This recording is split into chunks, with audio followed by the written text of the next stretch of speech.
ख़वातीन हज़रात, अस्सलाम वालेकुम।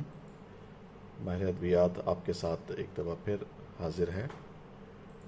मेरी पहली वीडियो थी, उसमें मैंने आपको उन अद्वियात के बारे में बेसिक मालूमात देने की कोशिश की जो कि अल्सर के इलाज के लिए इस्तेमाल की जाती हैं, ख़ास तौर पे जो मैदे का अल्सर या अंतड़ियों का अल्सर है, जिसको हम गैस्ट्रिक अल्सर या ड्यूडेनल अल्सर कहते हैं। और हमने बात की थी प्रोटॉन पंप इनहिबिटर्स, मिसाल के तौर पे ओमिप्राजोल, एसोमिप्राजोल अद्वियात के बारे में, और उनकी जो साइड इफ़ेक्ट्स थे, उनके साथ कौन सी अद्वियात बाकी जो नहीं लेनी चाहिए थी उसके बारे में बात की थी। आज हम दोबारा हाजिर हैं एक नया सब्जेक्ट लेके, और वो है गैस्ट्रोएसोफेजियल रिफ्लक्स डिजीज़।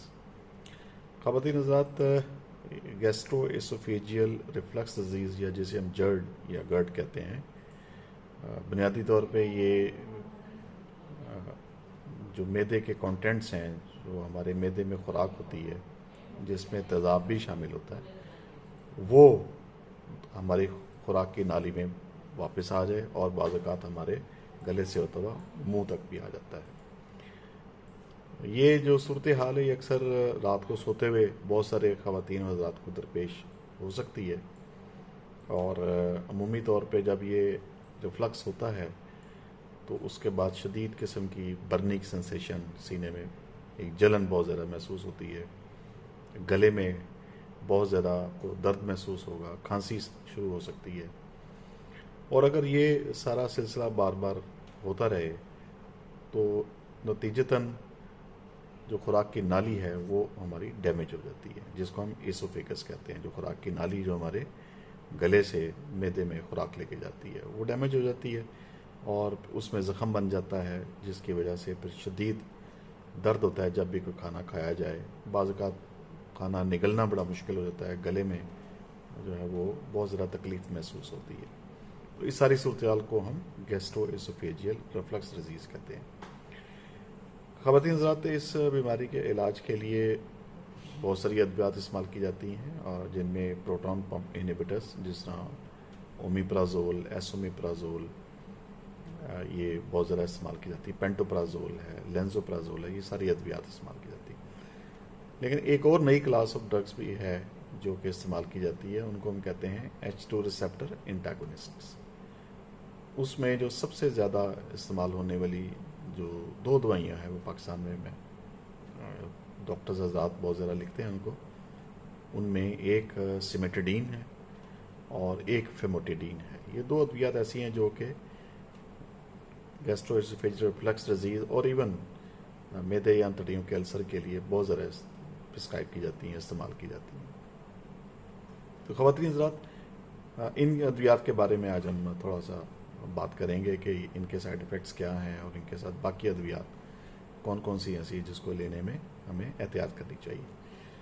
तो सबसे पहली बात तो ये है कि इसमें जो सिमेटिडीन है, अगर आप जो भी दवाई इस्तेमाल कर रहे हैं, अगर आप उस ब्रांड नेम के नीचे ब्रैकेट में देखेंगे, अगर आपको सिमेटिडीन लिखा हुआ नज़र आता है तो आप सिमेटिडीन इस्तेमाल कर रहे हैं। सिमेटिडीन जो है ये बहुत पुरानी दवाई है, बड़ा एक अरसा हो गया है इसको इस्तेमाल करते हुए।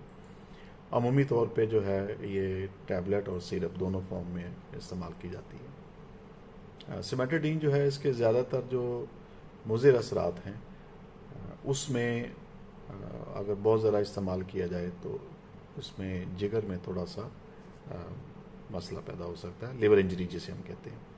उसके साथ साथ अमूमी तौर पे जो ऐसे मरीज़ जो कि एक माह से ज़्यादा भी इस्तेमाल कर रहे होते हैं, उनमें सर दर्द का होना, थकावट का होना, ये बड़ी कॉमन अलामात होती हैं सिमेटिडीन के साथ, या इवन फेमोटिडीन के साथ भी ये हो सकता है।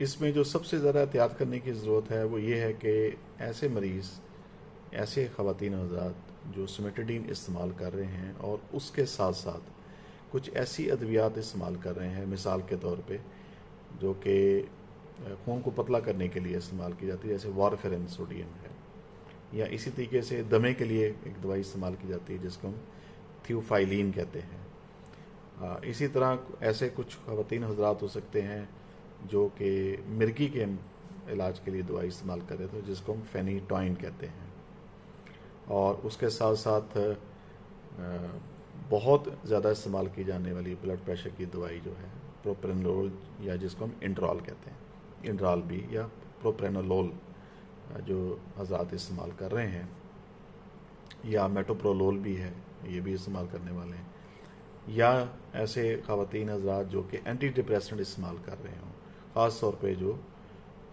مثال کے طور پہ جیسے کلومیپرانل ہے جس کو ہم ٹرائی سائکلک اینٹی ڈپریسنٹس بھی کہتے ہیں، اس کے ساتھ ساتھ کچھ ایسی ادویات جو کہ نیند کے لیے استعمال کی جاتی ہیں، مثال کے طور پہ الپرازولام ہے یا جیسے میزیپام ہے، تو ان ادویات کو اگر سمیٹڈین کے ساتھ استعمال کیا جائے اکٹھا تو ان ادویات کا جو خون میں لیول ہے وہ بڑھ سکتا ہے، جس کی وجہ سے ان ادویات کے اپنے جو مضر اثرات ہیں وہ بہت زیادہ نمایاں ہو سکتے ہیں۔ تو ایسے خواتین حضرات جو یہ دوائیاں استعمال کر رہے ہوں وہ سمیٹڈین اور یہ ادویات کٹھی نہیں لینی چاہیے، اس میں وقفہ دینا چاہیے اور اچھا خاصا وقفہ ہونا چاہیے تاکہ یہ دونوں ادویات جو ہیں وہ ایک دوسرے کو متاثر نہ کریں۔ البتہ فیموٹیڈین ایک ایسی دوائی ہے جس کے اس طرح کے مضر اثرات باقی ادویات کے ساتھ نہیں ہیں اور قدرے سیف دوائی مانی جاتی ہے۔ فیموٹیڈین بھی گولیوں میں، ٹیبلٹس میں اور سیرپس میں اویلیبل ہے، اور بہت سارے لوگ جو ہے وہ سیرپ بھی زیادہ پسند کرتے ہیں جو کہ مارکیٹ میں اویلیبل ہے۔ تو خواتین حضرات ان ادویات کو استعمال کرتے ہوئے ان چیزوں کا خیال ضرور رکھیں۔ بہت بہت شکریہ آپ کے توجہ دینے کا اور سننے کا۔ انشاءاللہ اگلی دفعہ ایک نئی ویڈیو کے ساتھ حاضر ہوں گے۔ اللہ حافظ۔